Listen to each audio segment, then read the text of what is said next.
Oh yeah. Feels good.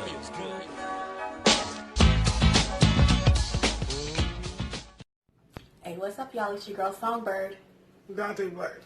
and we're back for another episode of your favorite internet show. Tell them what it's called. Polar Opposites, the Melanin edition. I know we might be looking a little barefaced today, but it's just, we forgot stuff, and yeah, but I love y'all that much that I'm willing to come barefaced like this for y'all. So take all this ugliness in love. It's not ugly, it's just natural. Alright, so if this is your first time tuning in, what's up? Thanks for tuning in. Make sure you hit that like and that subscribe button and that notification bell that's right beside it so that you're notified every time a new episode of Polar Opposites, the Melanin edition, that's us, pops up. And for our returning opposite fam, What they do? is that how you always gonna agree, fam? I mean, Yeah, you family. Yeah. agree. Is that always how you're gonna greet fam? That's how I greet my family at the crib. Whatever. Alright, so let's get into today's topic. So we're going to talk about the trial of Amber Guyger and her sentencing. So for all of you that don't know, that this happened last year, was it? Well, earlier this year, there was an ex-policeman, Amber Guyger, that shot a young black man, Botham Jean, in his apartment. He was sitting there just watching TV, eating ice cream. She went to the wrong apartment number. She thought he was an intruder and shot him. But the thing was, she went to the wrong apartment. She said it was from exhaustion and she was tired. And she didn't check the floor that she was on. She didn't check the apartment number. And then because she thought he was an intruder, she shot him. Killed the young man. So, last week? They had the trial and everything. And they sentenced her to 10 years in prison. The family came up and they testified. They all said that they forgave her, which is kind of baffling to me. And we know you have a lot to say about that. We know. Oh yeah. But it was just the fact to me that they showed.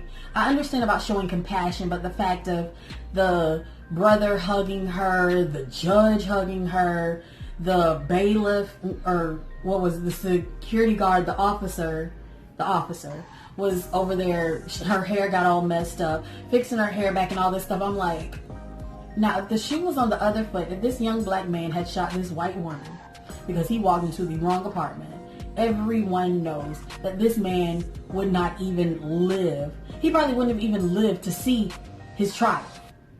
That man would have been dead. As soon as they found out that he killed her, they would have found some way to kill him. But it's like everybody has so much compassion for her. I don't understand it. If the shoe was on the other foot, it would not be the same case. If it was him that had shot, hell, if it was another black woman that had shot a white man, if you even switch it around like that, I would hate to say, but this is really a color issue that's right here. If it was a black man or a black woman that had shot a white man or a white woman, they would have not lived to see that sentencing. And if they did live to see the sentencing, they would have been on death row. Or they would have spent the rest of their lives in prison. They would have had 2 natural life sentences, at least. But yet, she gets 10 years in prison, which she will probably be eligible to parole in 5. And she's probably got time served somewhere for those 2 days that she was actually in jail. Those 2 days that she served, it's probably gonna be 2 years served in prison. So I'm gonna say that she's gonna be out in at least 2 to 4 years. And it's completely unfair. This woman took another life, regardless of if the person was black, white, purple, green. It does not matter. You took another living life because of a mistake that you made. So our mistake should be that you made a mistake with that life, so we're gonna make a mistake sending you to prison for life. All right, what's your take on this? Okay. All right, so people, if you've been watching these videos long enough, you already know that if you are sensitive, I suggest you stop watching at this point. Now, what I want to say is to the judge. I'm going to start with the judge. You full of shit. Straight up. Well, you have to look at it this way. With the judge is running for some type of that's why I said she's full of office. shit. Because she did all of that because she wants to win whatever it is she's winning. And she needs the backing from the Dallas Police Department. And since this is one of her own, she's going to say, hey, I'm on you guys' side. I care about you. When it comes time to vote for me. That's why you're full of shit. And they're probably not, sweetheart. No, they're not at all. So you did all of that cooning for no reason, and you fucking suck. And the bailiff, I don't even know what the fuck is wrong with you stroking this bitch here. Like, maybe you part lesbian. I can't. Now, if that was the case, then I could understand that. Yeah, she probably was. She was like, listen, baby, they gonna get that. They gonna get them cookies when you get to jail. I just wanted to let you know. It's first dibs. I get it first. I get it first. That's probably what it was. Oh my God. That's probably what she was saying. To the boy. The brother. That was the brother of both. I don't call him boy because he's under 18. So was he? That's what they said. Oh. I don't know. They say he was under 18. I don't know the reason why you hugged her. A lot of people throw around forgiveness. I don't think it was forgiveness. Now, I'm probably the only one that's going to ever say this, but I honestly feel that simply because your older brother was gay, because a lot of people don't know that part about it. Really? He was gay. Absolutely. A lot of younger brothers, when their older brother is gay, they have a problem with him because that's supposed to be your older brother that's supposed to protect you. That's supposed to be your older brother that you learn everything from, but he's gay. So I honestly feel like you had a problem with him, and that was your way of saying, thank you for ridding me of this problem. I could be absolutely wrong. But why else? I hope I am too. But why the fuck else would I hug and say I forgive somebody that killed my blood brother? That makes no sense. I don't care nothing like forgiveness. I don't care about the religion. I don't care nothing about why you say he did. That is absolutely stupid. Now let's get on the subject at damn hand. Let's start with me. She said she went to the wrong apartment. Mm-hmm. Well, I'm not sure if you guys know. There was 4 floors of their building. The police officer, like in most buildings, we all know they live on the first floor. But this guy, this gay guy, he lived on the 4th floor. I mean, you got to go up. So you're telling me you come home every day and you go into your house not tired. But this particular day, you're so in a haze. You climb 4 stairs, 4 flights, and you're out of breath and you don't question why? Okay, so that's why I call bullshit. What I think, and another one of my family members said this, and it kind of makes sense. I feel as if that gay guy and the officer, they had a run-in before. That's what a lot of people have said. They had a run-in, and if anybody knows anything about gay guys, they're going to cuss you the fuck out, especially if they feel like they're in the right and you're in the wrong. Mm-hmm. They don't care if you're a police officer, you're a judge. They don't care if you president of Popeyes. They don't care who you are. They gonna tell you how the fuck they feel. So I agree. I don't care. I agree. I feel like they did have a run-in. But I also don't think that this had anything to do with race. I think this simply had something to do that she possibly had a problem with gay people. I know it's surprising coming from me, but I think that it had more so to do with that. Now, let's get past that. Now, let's get to the entering of the home. I always question, how in the hell did she get in the house? If they got 2 different apartments, that means you got 2 different keys. How the hell did she get in? Well, it was supposedly a keyless entry. Which is stupid. Okay, so we'll go with that. One of the stories, I never heard that, said that the door was cracked open. Now, there was a witness, right? There was a witness there. In order to be a witness, you have to be present, right? So there was a witness to what happened. He's the one who testified, and currently today he's dead. Yeah. Okay, now, that guy, when he testified, I looked at his picture, he did look gay too. So what that let me know is 1 or 2 things possibly happened. One, the witness probably said, hey, you know what? I left something in the car, or maybe I'm going to the store. I'll go, retrieve it. So whatever the issue is, he left and he's like, I'm just going to leave the door cracked. That way I can get back in. That way you don't have to get up.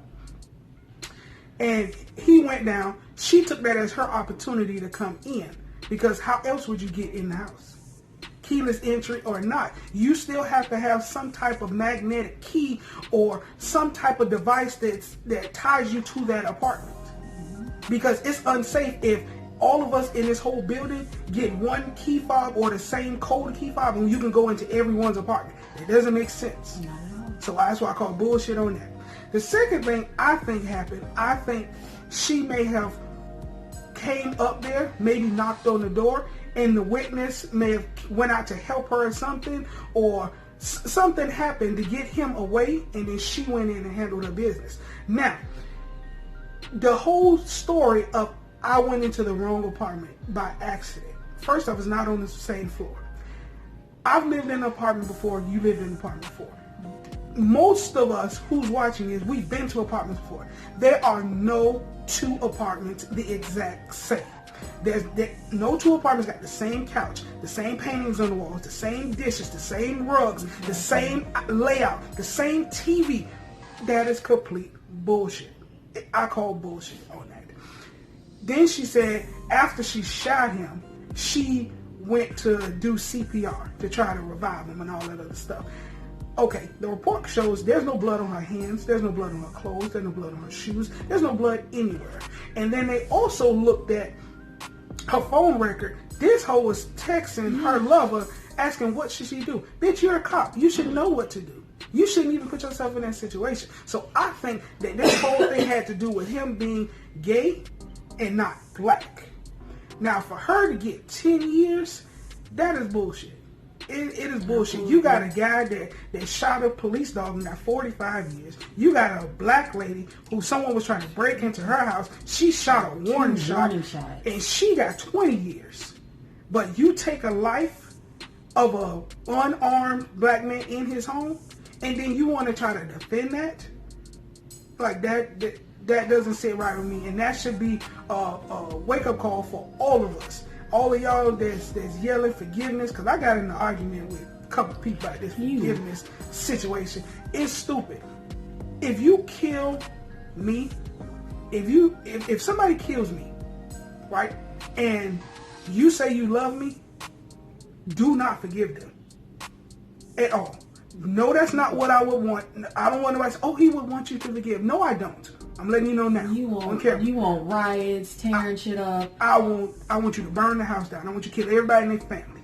I want the whole lineage gone. I want you to start with the person who killed them, and I want you to work through it. Because in society, in America, the black man's life is less than a dog's life. And we see that. Exactly. It was literally shown. Exactly. They was sitting there and he was feeling bad for this white lady, but nobody felt bad for OJ. Nobody felt bad for R. Kelly. Nobody felt bad for Michael Vick. Y'all seeing a pattern here. Michael Vick was with some dogs. He wasn't even there with the dogs. That's what I'm saying. They didn't even there. He wasn't even there fighting them. But y'all look down on him like he's the scum of the earth. But she killed a black man. Then now what? I honestly believe, and I could be wrong, and I could probably get in trouble for saying it, but I'll say this. I think within the police department, there is this, maybe a secret society, or maybe there's some type of hierarchy in there, that if you kill a black man, you kind of rate it higher than other officers. I could be wrong, but that's the only way that I can wrap my mind around why it's happening so much.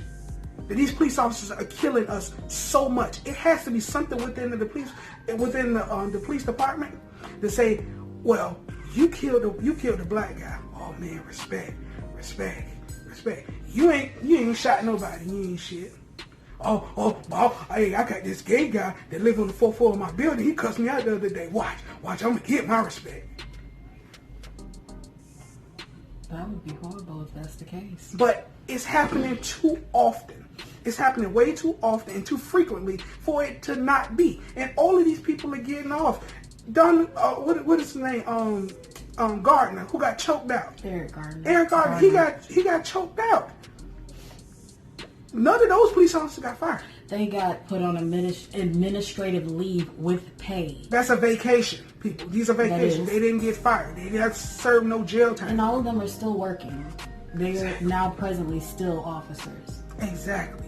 You guys have to, at some point, understand where I'm coming from and think outside of the box. It has to be something going on in these police departments that's saying that if you kill a black man and you get away with it, you have some type of status in the police department. Like maybe you're a gangster. Because that's how you get your stripes. You know, in the streets when you're in a gang and you go out and you kill people and you do all this, you get your stripes. So you get respect within that gang. Tupac said that the police department is the biggest gang. So is that y'all way of getting y'all stripes? All right, so what's you guys' take on this? Do you feel like the sentencing was just? Do you feel like it was unjust? Do you feel like she should have gotten more time? Do you feel that the family and everyone else should have forgiven her? Leave us a comment down below and let us know what you think. Until next time, Songbird. Dante Bright. Chill to the... New levels bring new devils. Never let it turn you devil. Calling plays so the team win. Coach K to my Blue Devils. They was transporters like Jason Statham. Now they ball like Jason Tatum.